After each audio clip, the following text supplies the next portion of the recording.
Namo tassa bhagavato arahatu sama sambuddhassa. Namo tassa bhagavato arahatu sama sambuddhassa. Namo tassa bhagavato arahatu sama sambuddhassa.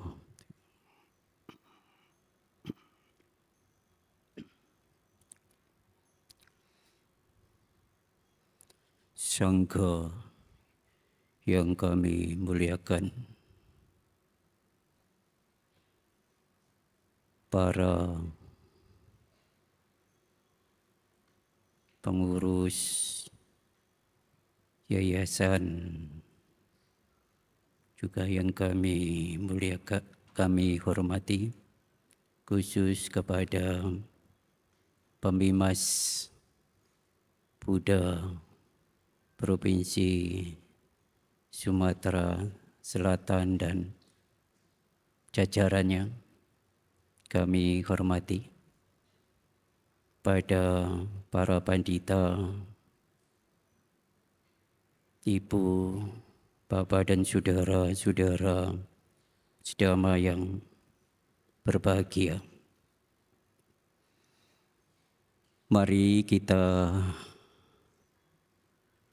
renungkan di dalam kehidupan kita masing-masing pada saat ini. Kita bersama-sama akan melakukan satu hal yang sangat penting di dalam kehidupan kita, untuk melakukan rasa bersyukur, rasa bakti yang kita tujukan kepada Sangha. Sangha yang mana? Sangha yang telah didirikan oleh Sang Buddha di masa lalu, di masa sekarang, dan masa yang akan datang. Jadi perbuatan yang kita lakukan itu bisa berbuah di dalam kehidupan sekarang, kehidupan yang akan datang, juga di kehidupan yang sangat panjang. Mari kita bisa menyimak satu perbuatan itu dilakukan dan akan memiliki satu kekuatan dalam kehidupan si pembuat itu sendiri.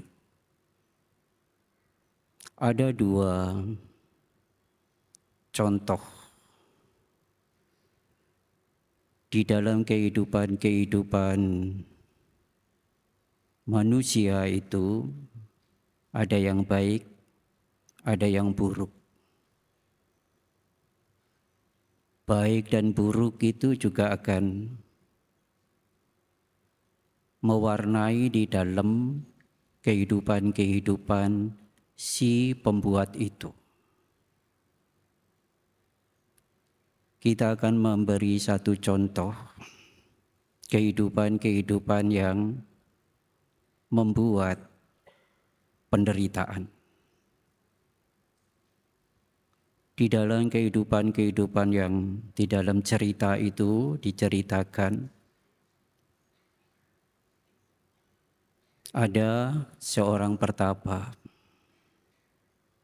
dan pertapa ini disokong oleh perumah tangga. Kemudian suatu ketika di dalam pertapaan itu datanglah pertapa tamu yang baru. Pertapa yang lama itu sudah disepot, dibikinin tempat, kemudian juga disepot makanan-makanannya, kebutuhannya dicukupi oleh perumah tangga itu. Kemudian ada satu pertapa yang datang. Pertapa yang datang ini kemudian mendapat penghormatan yang seolah-olah itu berlebih dilihat oleh pertapa yang tinggal di situ. Akhirnya apa? Timbul iri hati, timbul ketidaksukaan. Nah, karena timbul ketidaksukaan, timbul iri hati itu membuat pertapa yang lama itu tidak suka kehadiran pertapa yang baru itu. Karena pertapa yang baru itu kemudian tidak biasa untuk mengambil makanan di rumah penyokong. Suatu ketika perumah tangga ini memberitahu kepada pertapa yang sudah lama itu harap diajak untuk mengambil makanan di pagi hari. Nah, di pagi hari tiba, kemudian dia untuk dibangunkan, membangunkannya itu di depan itu ada kentongan, tapi kentongannya itu mukulnya dengan jari-jari pelan sekali. Dengan harapan apa? Supaya tidak kedengaran. Nah, sudah diketuk 3 kali, kemudian terus dia berangkat mengambil makanan. Setelah kemudian, mana pertapa yang baru datang? Apa ucapannya? Kalau orang tidak suka, kemudian ditanya apa yang keluar di dalam ucapannya itu? Pasti kata-kata yang buruk. Malaslah, sudah saya bangunin tidak mau bangun. Nah, itu seperti kita kalau membicarakan orang yang tidak suka, pasti yang dibicarakan yang jelek. Nah, kemudian ya tidak apa, perumah tangga ini tidak apa. Tolong bawakan makanan ini nanti untuk diantar ke pertapa yang baru datang itu. Nah, kemudian terus dia membawa makanan. Dia juga terima, kemudian juga dia dibungkusi untuk pertapa yang baru datang itu. Apa yang diperbuat oleh pertapa ini? Dia berusaha bukan untuk menyampaikan, tapi berusaha untuk melenyapkan yang bagian makanan yang seharusnya diberikan kepada pertapa yang baru datang. Dia berusaha untuk melenyapkan. Kalau saya buang di daratan, nanti ada anjing yang makan, binatang yang makan nanti ketahuan. Nah, kemudian dia jalan, kemudian menyeberang, ada sungai, kemudian punya ide untuk menghanyutkan makanan itu di sungai. Apa yang terjadi? Singkat kata, singkat cerita, kemudian dihanyutkan. Kemudian dia pulang. Biku yang pertapa yang baru datang itu bukan pertapa sembarang, tapi ini seorang paceka Buddha. Nah, seorang paceka Buddha dia mengerti, dia diketuk pintunya itu jadi juga mengerti. Dia bukannya tidur, dia meditasi. Dia juga pertapa ini alangkah menderitanya pertapa tua itu. Saya datang dia tidak suka, dia benci. Dengan ketidaksukaan itulah dia menderita. Kalau begitu saya akan pergi dari tempat ini. Pacika Buddha ini kemudian keluar kemudian dengan terbang. Yang terbang dan singkat kata itu di dalam cerita itu orang yang membuang makanan yang seharusnya diberikan kepada Pacika Buddha itu kemudian terlahir di desa, di tempat nelayan. Satu kampung nelayan itu semua mencari ikan, satu kampung tidak dapat ikan. Kemudian satu kampung ini mungkin di desa kita ini ada pagebluk. Ada orang yang tidak membawa keberuntungan, membawa malapetaka. Kemudian desa itu dibagi dua. Kemudian bagi dua, kemudian anak yang lahir di tempat yang membuang makanan itu juga tidak mendapatkan ikan. Kemudian dibagi lagi dua, akhirnya ketemu orang yang baru melahirkan anak itu. Kemudian keluarga itu diusir. Sudah diusir, kemudian kalau ibunya itu mencari makan karena tidak ada barang-barang yang dibawa, kemudian dia menjadi pengemis. Kalau ibunya menggendong anak yang baru lahir itu kemudian mencari makan, tidak mendapat makanan. Kemudian ibunya taruh, anak itu ditaruh, kemudian ibunya mencari makan, dapat. Kemudian disuapi untuk anaknya. Dan anaknya kemudian tumbuh menjadi dewasa, sudah agak besar, sudah kira-kira ya sudah bisa mencari makan sendiri. Kemudian dikasih batok untuk mengemis. Kalau dia mengemis sendiri ya tidak dapat. Akhirnya kurus sekali. Sudah berhari-hari sampai berbulan-bulan itu ya makan apa adanya. Kemudian kurus sekali. Kemudian yang Arya Sariputa ini berpindah patah. Melihat anak yang kurus itu. Kemudian diajak ke wihara. Diajak ke wihara kemudian dia makan. Dari bante, para bante sudah makan, kemudian makan makanan itu banyak sisa, kemudian dia makan.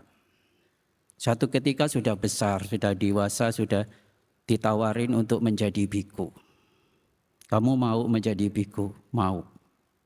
Tapi setelah menjadi biku. Sudah menjadi biku, kemudian pindah patah.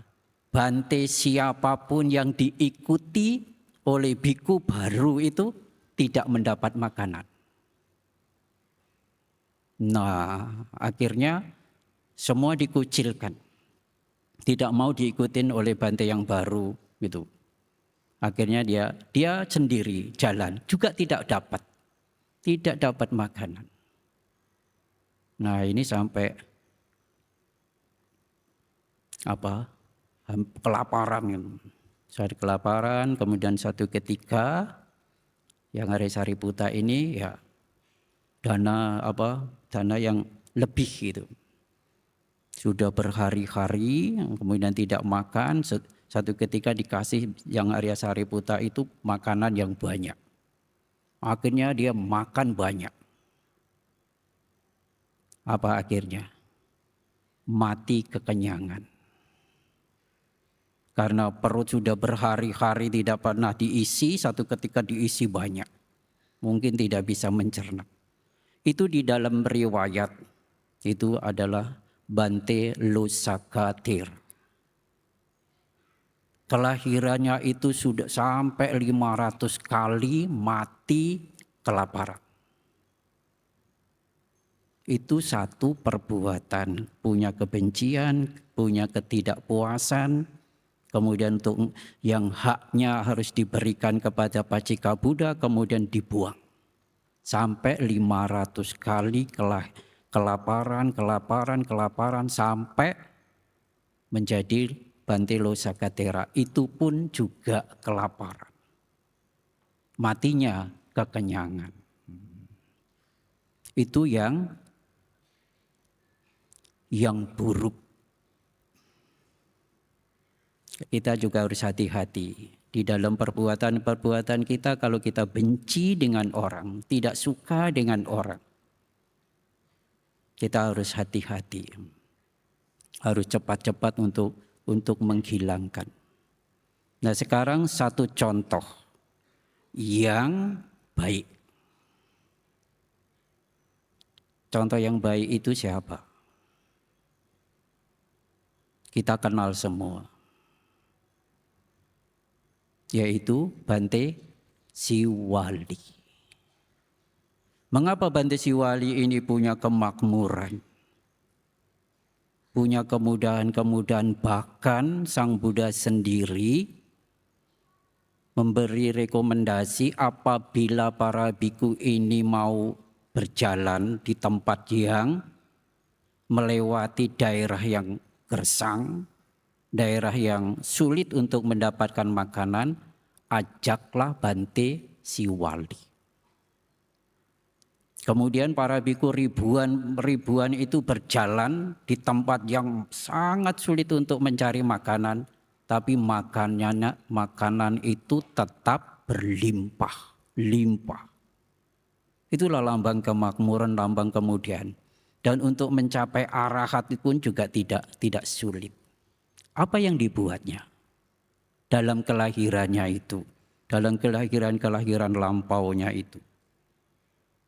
Di dalam kelahiran yang lampau itu yang sangat jauh, itu di zaman Buddha Padum Utara, itu ada orang berdana kepada Sangha, dan dia orang miskin. Dia terlahir miskin, dia melihat orang berdana itu senang sekali. Dia tidak bisa berbuat, tapi melihat orang berdana senang sekali. Dia beraditana, satu ketika kalau saya punya kesempatan saya akan melakukan seperti itu. Apa pikirannya?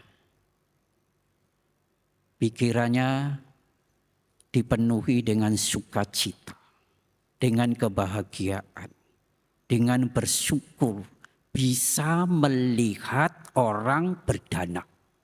Dia sendiri tidak bisa berdana karena tidak punya apa-apa.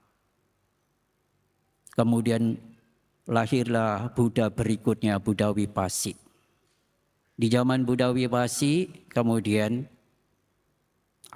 Sangha juga Sangha Raja mengadakan Sanggadana di masa Katina seperti yang sekarang ini.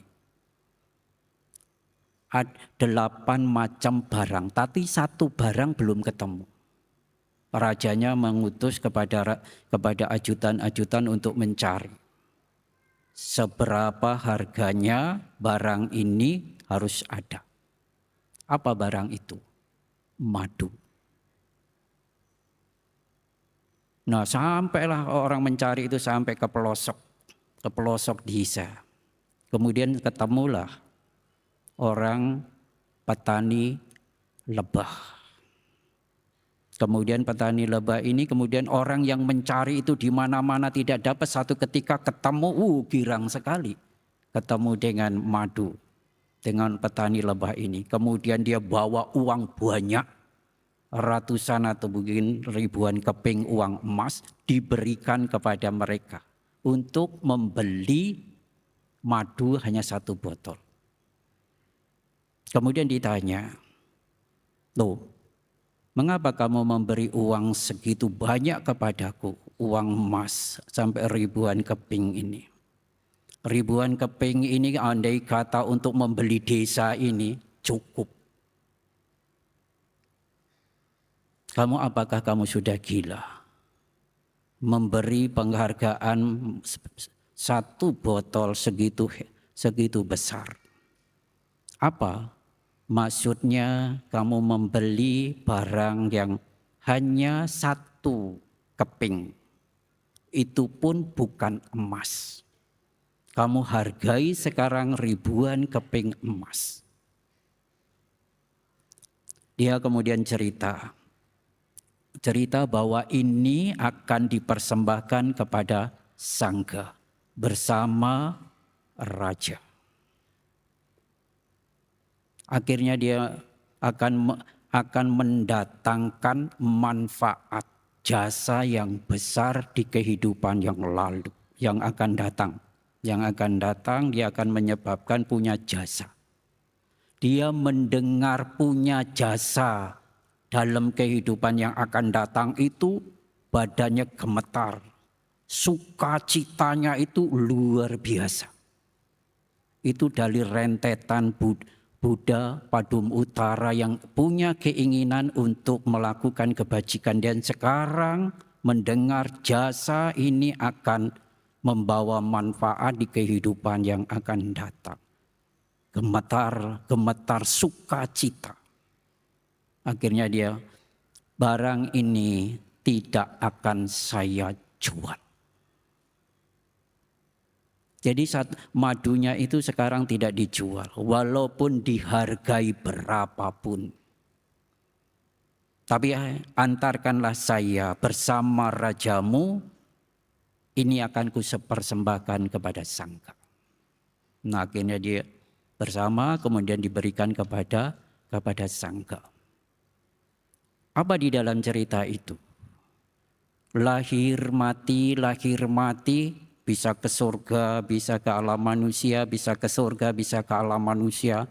Juga bisa 500-an kali makmur.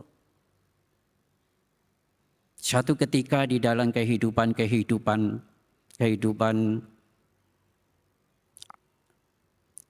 si wali yang sebelum menjadi Bante Siwali itu pernah menjadi biku.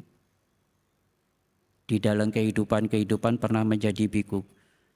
Menjadi biku yang sangat bijaksana. Dia tidak akan makan barang yang dia dapat sebelum dia itu memberi kepada teman-temannya. Mendapat apa saja. Mendapat jubah, juga dia akan berbagi kepada temannya. Dia mendapat makanan, juga akan berbagi kepada temannya. Sebelum dia memakai, sebelum dia makan, menikmati hasilnya itu, dia akan membagi dulu. Terus menerus selama di dalam kehidupan menjadi biku. Itulah jasa-jasa kebaikan-kebaikan. Kebaikan yang dilakukan oleh Bante Siwali. Akhirnya menjadi arahat. Mudah dan makmur. Sekarang kita akan mencontoh kehidupan di dalam kehidupan kita ini. Sesungguhnya itu kita tidak usah meminta mau makmur, mau jaya, apalagi kalau kita tadi mendengarkan di dalam Nidikanda Sutta. Suara merdu, kecantikan, kejayaan, kekayaan di dalam alam manusia, kebahagiaan di alam surga, bahkan mencapai nibbana dari buah kebajikan. Sampai menjadi Raja Cakrawati pun juga dari buah kebajikan. Apakah kejayaan, kemakmuran sampai kita mencapai tingkat kesucian itu diminta? Tidak diminta. Diberi satu kondisi dan kita ini berlaku melakukan sesuatu yang menyebabkan makmur, yang menyebabkan kita bahagia, yang menyebabkan kita terlahir di alam surga, yang menyebabkan kita ini bisa mencapai tingkat kesucian. Kalau mencapai tingkat kesucian, menjadi makmur, bisa diminta, itu orang tidak akan miskin. Kalau hanya bisa diminta, tapi siapa yang dimintain? Di dalam ajaran Sang Buddha kan segala sesuatu dari sebab. Kalau sebabnya dilakukan, akibat itu akan terjadi dengan sendirinya di mana? Di tempat orang yang membuat sebab itu. Yang membuat sebab itu ya kita semua. Seperti orang yang tadi satu contoh yang buruk. Orang yang dilahirkan kemudian bisa mati hidup dengan kelaparan itu dari mana? Dari dia sendiri yang membuat. Kemudian Bante Siwali bisa makmur, bisa mencapai tingkat kesucian muda, lahir mati di alam surga, jaya dari mana? Dari perbuatannya juga sendiri. Jadi kalau kita menyontoh itu tidak ada minta-minta. Kita harus berusaha, kemudian kita melakukan. Ada satu contoh lagi yang sangat baik, yang perlu kita juga renungkan. Dan kita bisa menyadari di dalam diri kita sendiri, apa yang akan dicontohkan oleh orang ini. Orang ini adalah miskin, penyakit kusta. Dan orang yang mau mendekat itu takut ketularan karena bau. Nah, satu ketika Sang Buddha ini berkumpul-kumpul kemudian mengadakan Dhammadesana. Kemudian dia punya keinginan, orang yang miskin punya luka-luka yang bau itu mau mendengarkan. Dan dia kalau mendengarkan berkumpul dengan orang pasti ditolak. Akhirnya dia sembunyi di bawah pohon yang jauh dari kerumunan ini, tapi dekat. Bisa mendengarkan. Nah, dia bersembunyilah di balik pohon itu, mendengarkan khotbah Sang Buddha. Mendengarkan khotbah Sang Buddha, orang miskin, orang compang-camping, kemudian dia berpenyakitan. Dan seumur-umurnya tidak bisa sembuh. Ingin mendengarkan Dhamma. Kemudian dia mendengarkan Dhamma dengan konsentrasi. Dengan konsentrasi penuh, seolah-olah itu khotbah Sang Buddha itu untuk dia. Dia mendengarkan sangat sungguh-sungguh. Akhirnya bisa mencapai tingkat kesucian Sotapanna. Nah, menjadi tingkat kesucian Sotapanna itu sudah bebas, tidak akan terlahir di alam yang rendah. Tidak akan tidak lahir di alam peta, tidak terjadi di alam niraya, tidak lahir di alam binatang, tidak lahir di alam asura. Dia jadi Sotapanna.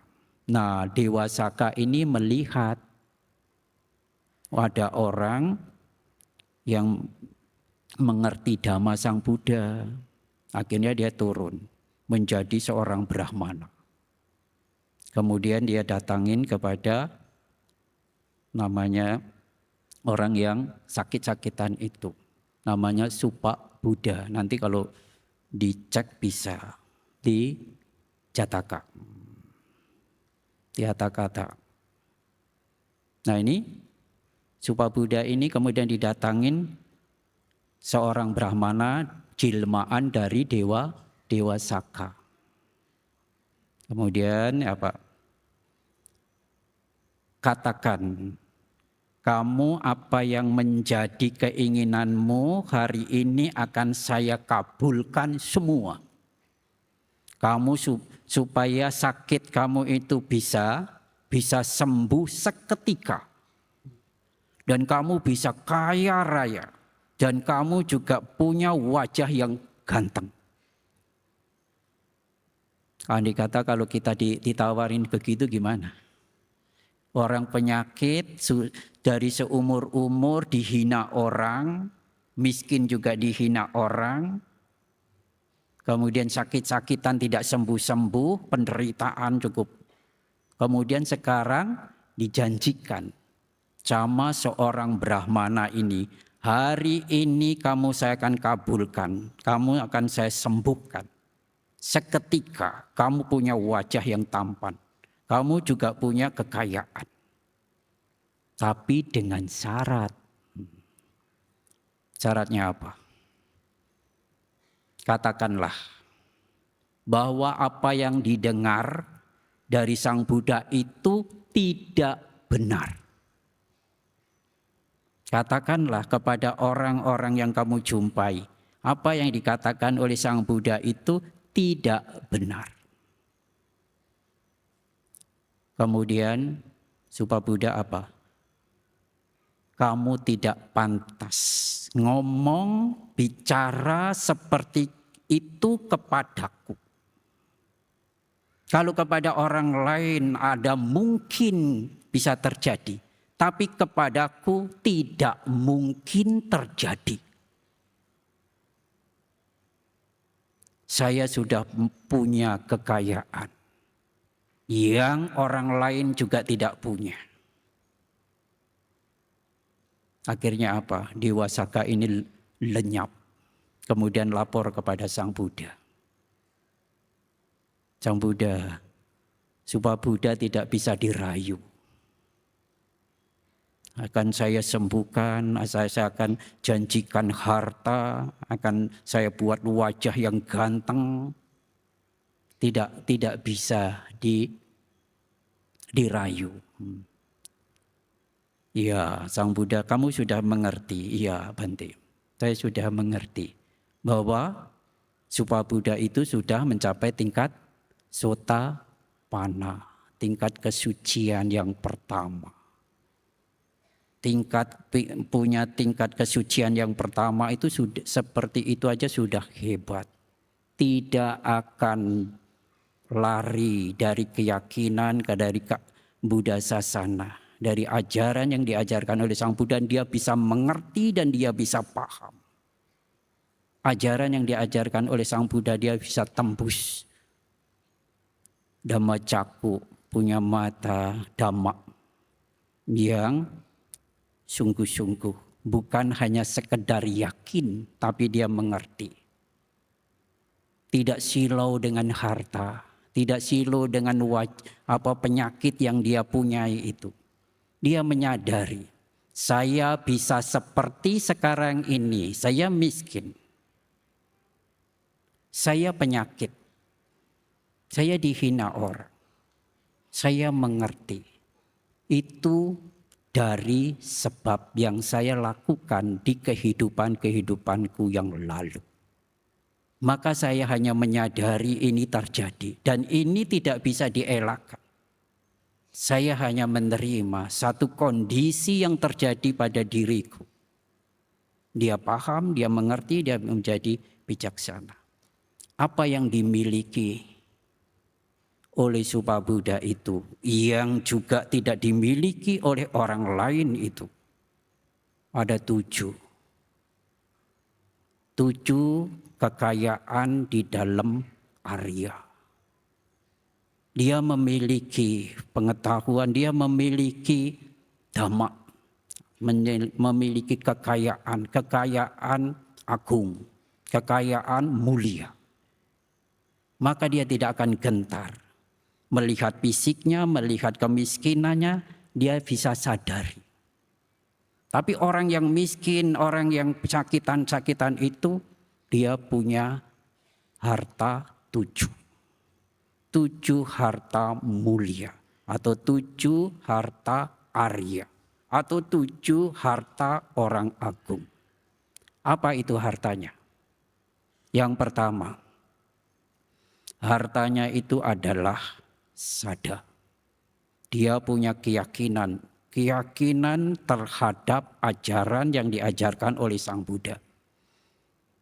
Punya pengertian segala sesuatu itu dari sebab. Kalau sebabnya dilakukan akan muncul akibat. Dia tidak usah minta-minta. Dan dia tahu hukum sebab dan akibat itu dengan jelas, dengan terang, tidak ragu. Itu kekayaan yang pertama. Kekayaan yang kedua, walaupun dia miskin, walaupun dia juga dihina, walaupun dia juga orang yang penyakitan, dia tidak akan berkata-kata kepada orang yang menghina itu membalas dengan kata-kata yang buruk. Dan dia juga miskin, dia juga tidak ada kemampuan untuk mencuri. Dia tidak akan mau mencuri. Kalau andai kata ditantang untuk mencuri atau mati sekarang, mungkin dia pilih mati daripada dia mencuri. Itulah yang dipunyai, kekayaan yang dipunyai. Dia dengan sungguh-sungguh dia menjaga sila, menjaga tatanan, aturan. Walaupun dia tidak kekurangan itu, dia juga tidak akan mencuri.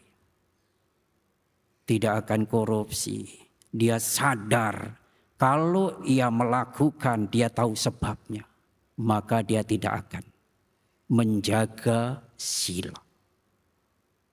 Coba kalau kita juga punya sadar, harta ini juga kita warisi. Aturan sila ini juga kita punyai. Yang ketiga ini dengan keempat berhubungan. Apa itu? Hiri, otapa. Itu sering di dalam dhamma-dhamma itu ya, kalau ketemu hiri, nanti ketemu otapa. Hiri artinya itu malu berbuat yang tidak pantas. Malu berbuat yang membuat di dalam kehidupan itu menjadi menderita. Malu berbuat hal-hal yang membuat dirinya itu menderita, keluarganya menderita, organisasinya itu juga menderita, terbawa-bawa, dia juga punya malu. Tidak akan melakukan hal yang tidak pantas. Dan takut akibat dari perbuatan yang buruk itu. Perbuatan yang jahat itu, perbuatan yang tidak pantas. Perbuatan yang tidak pantas kita bisa balik kepada dirinya. Dia bisa penyakit dari mana? Dulu dalam kehidupan yang lalu itu Supa Buddha itu mengejek.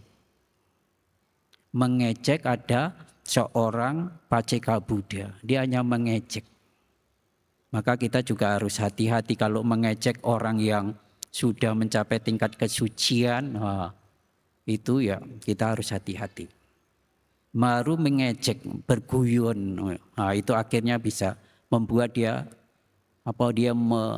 membuang ludah gitu, membuang ludah dengan ejekan. Nah itu menyebabkan dirinya itu menjadi penyakit kusta dan dia tidak akan bisa menghindari itu dan dia mengerti. Dan sekarang dia tidak akan melakukan hal yang buruk yang menimpa seperti itu lagi. Dia sadar. Dari sebab itu, dari kejahatan itu. Dari kejahatan-kejahatan itu kemudian dia tidak mau melakukan. Tidak, dia punya hiri dan otapa. Sekarang yang kelima. Yang kelima adalah bau saca atau bau suta. Banyak mendengar, belajar ke hal-hal yang positif.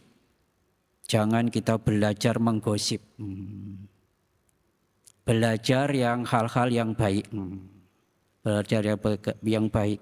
Supaya kita punya pengetahuan yang luas. Kalau kita punya pengetahuan yang luas itu bisa membedakan mana yang baik, mana yang benar. Dan kita bisa bergaul kepada siapa saja. Nah itu bisa kita punya bau suta atau bau saca. Mendengar hal-hal yang baik atau belajar ke hal-hal yang baik. Sekarang yang ke-6. Yang ke-6 itu walaupun dirinya seperti itu, seperti Supa Buddha, dia sakit-sakitan. Dia miskin, dia dihina. Dia juga punya kemurahan hati, caga. Dia juga punya kerelaan. Kalau dia punya, dia juga mau membagi kepada siapa yang bisa dibagi. Dia juga tidak kikir. Dia bisa melakukan kebajikan-kebajikan, bisa membantu dengan tenaga, dan kalau dia punya juga dia punya tidak kikir. Dia juga bisa membantu. Kelihatannya orang ini tidak punya, tapi kalau dia punya, dia tidak segan. Tidak usah diperintah, tidak usah diminta. Dia akan muncul dengan sendirinya untuk membagi. Dan dia tidak akan serakah. Itu punya jaga. Jaga ini boleh diartikan juga bisa lebih dalam. Lebih dalam yaitu memberi dengan ketulusan. Dengan cinta kasih. Dengan sadar, dengan hormat. Dia melakukan kebaikan-kebaikan, melakukan itu. Dan apa yang sudah dia punyai itu kemudian dia berikan.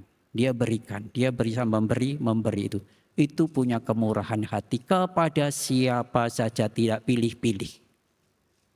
Nanti kalau kita memberi juga jangan pilih-pilih, latihan. Oh, saya mau ke Bante itu karena saya kenal sama Bante itu. Coba kita sekarang latihan seperti jaga. Punya kemurahan hati. Yang kita kembangkan itu bukan kepada siapa saya akan memberi. Tapi kemurahan hati yang ada di dalam diri kita ini sifat memberi dan kita punya akan diberikan kepada siapa. Yang saat itu ada yang menerima. Jadi kita punya kemurahan hati, tidak pilih kepada siapa saja, di mana saja. Pikiran kita adanya memberi, memberi, memberi. Kalau ini nanti berhasil, ya nanti kita bisa seperti yang Arya Siwali. Kemana saja kita berada, di situ ada kemakmuran, ada kemudahan. Nah itu kenapa itu ajaran seperti itu kita tidak contoh. Tidak kita contoh. Kita punya ajaran agung. Kita punya ajaran yang luar biasa. Punya kemurahan hati. Dan apa yang kita berikan itu hanya kita memproses diri kita untuk memberi dan memberi. Tidak ada ego. Tidak ada aku. Nah ini yang sulit nih.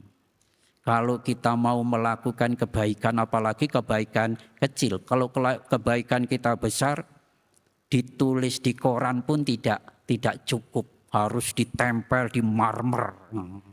Supaya orang yang datang melihat. Nah, itu aku. Itu harus punya yang ketujuh, yaitu panya.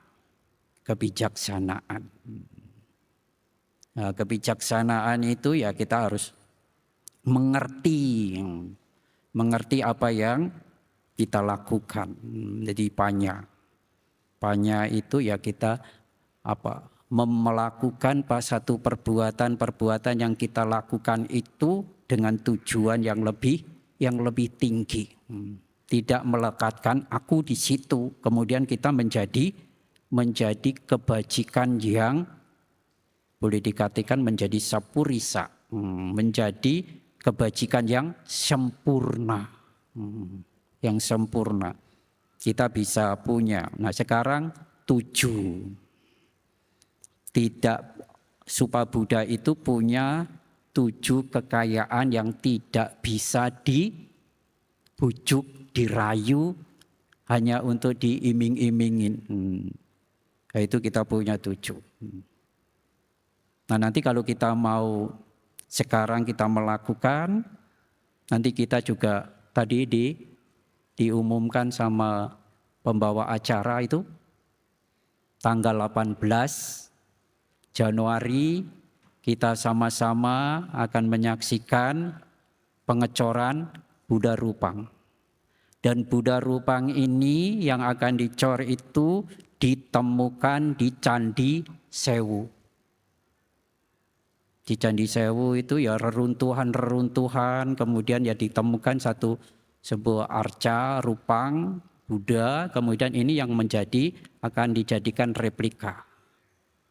Dan Buddha rupang ini akan ditaruh di IKN, ibu kota negara yang baru. Semoga jadi. Nah, tingginya itu 5 meter. Itu ketua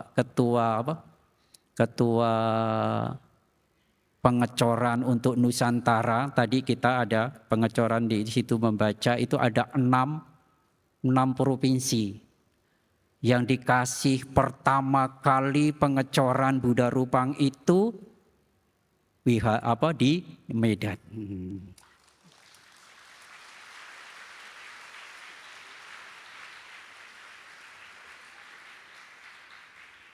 Ketuanya ada di sini Bapak Erwin, kemudian yang arsitek dari Buddha rupangnya dari Pati, itu ada di depan.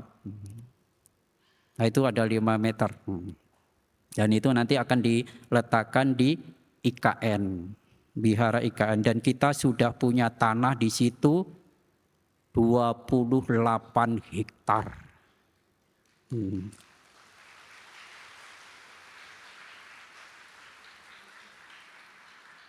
Dan lebih membanggakan lagi, kalau ini pun juga akan terjadi, akan dibangun replika Borobudur, bisa persis juga bisa lebih besar di tempat itu nantinya.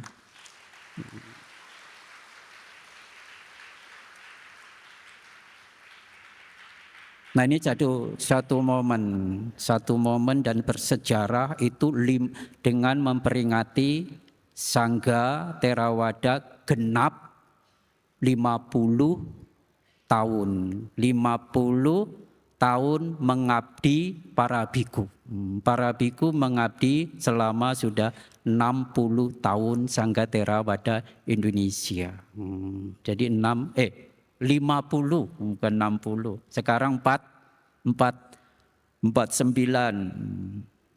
Nanti juga di situ Bante Panya, Bante Subala juga genap 50. 50. Ini tinggi banget jadi 60. 50 ini kalau perkawinan seperti apa? Kawin emas. Kawin emas. Yaitu kalau kita mau membuat harta. Harta itu yang kita tanam, yang kita ikut simpati nanti dalam pengecoran Buddha rupang itu tidak bisa diusik oleh saudara kita, tidak bisa dicuri oleh siapa saja. Itu menjadi harta mulia. Kemana kita berada itu akan mengikuti dalam kelahiran sekarang maupun kelahiran berikutnya. Seperti yang di dalam cerita tadi itu. Kalau berbuat buruk juga berulang-ulang keburukannya. Kalau berbuat baik seperti Bante Siwali itu juga berulang juga kebajikan dan kelahirannya. Sekarang saya akan menutup di dalam di sana ini. Kita mencontoh seperti anak kecil. Kita tahu anak kecil, anak yang belum tahu kalau ditaruh lilin di depan dinyalakan. Apa reaksinya? Reaksi anak kecil yang umpamanya lagi bisa merangkak gitu. Nah, kemudian dinyalakan lilin, dia akan di depannya. Dia akan berjuang untuk memegang lilin itu atau memegang apinya itu. Apinya kan menari-nari. Kemudian dia ingin pegang. Apa kalau kemudian anak ini orang tuanya mencegah atau orang tuanya ini memberi pengalaman. Kalau dia memberi pengalaman, anak kecil ini kemudian menyentuh api itu. apa yang terjadi? Dia terbakar. Apa kalau terbakar? Menderita. Kalau sudah dia tahu bahwa dia sudah terbakar, dia menderita, sekarang suruh ulang lagi.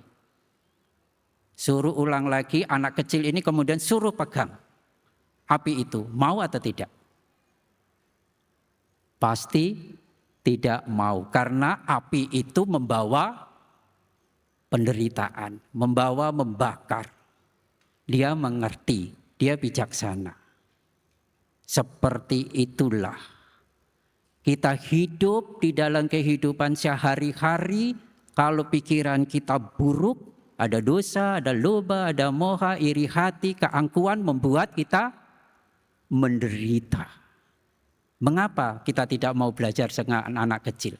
Anak kecil tidak mau menyentuh api itu lagi, karena itu membawa penderitaan.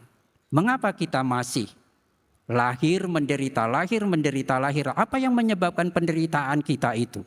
Keputusasaan, ketuaan, kegelisahan, kekhawatiran. Karena ketidakpuasan. Karena hawa nafsu kita. Itu membuat penderitaan.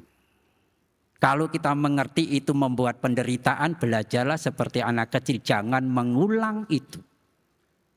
Mengulang. Kita belajar, kemudian dia jadi tidak akan terbakar. Kita harus menghindar dengan, kalau di dalam diri kita ada kebencian, ada keserakahan, ada keegoisan, ada keangkuhan. Nah, itu harus dihancurkan supaya kita tidak menderita. Kita harus belajar dengan anak kecil itu. Apa yang kita lakukan pada saat ini untuk menghindar dari api penderitaan, supaya kita tidak terbakar. Tidak terbakar, kemudian kita bisa terhindar dan kita bisa mencapai apa yang kita inginkan. Kita capai inginkan, dan apalagi di dalam kehidupan kita melakukan kebajikan-kebajikan yang kita lakukan itu membawa kesempurnaan. Membawa seperti harta itu, harta yang mulia itu. Kita bisa menyadari apa yang terjadi di dalam kehidupan kita itu, kemudian kita bisa mengerti. Punya sada, punya sila, punya hiri, punya otapa, punya bau saca, punya caga, punya panya. Selamat melakukan kebajikan, semoga apa yang kita lakukan itu bisa membawa manfaat di dalam kehidupan sekarang maupun kehidupan yang akan datang. Sekian dan terima kasih. Sabi sata bawantu sukitata, semoga semua makhluk hidup berbahagia. Sadu, sadu, sadu.